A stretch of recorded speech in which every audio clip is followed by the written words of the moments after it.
ఇప్పుడు స్టఫ్ చేసుకోవడానికి మన సలాడ్ ఏదైతే అనుకున్నామో అది చేసుకోవడానికి మనకు కావాల్సిన ఐటమ్స్ అన్నీ ఒక గిన్నెలో వేసుకుని అవన్నీ బాగా మిక్స్ చేసుకోవాలి. అంటే కారం, ఉప్పు తగినంత వేసుకుని బాగా మిక్స్ చేసుకోవాలి.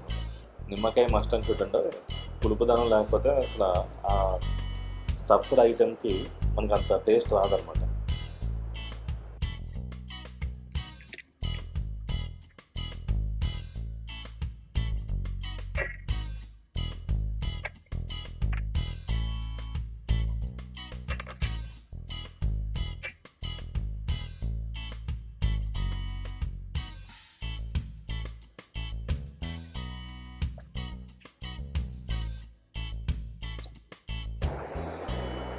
సో మనకి స్టఫ్ చేసుకోవడానికి కావాల్సిన ఆనియన్ టమాటా సలాడ్ అయితే రెడీ అయిపోయిందండి.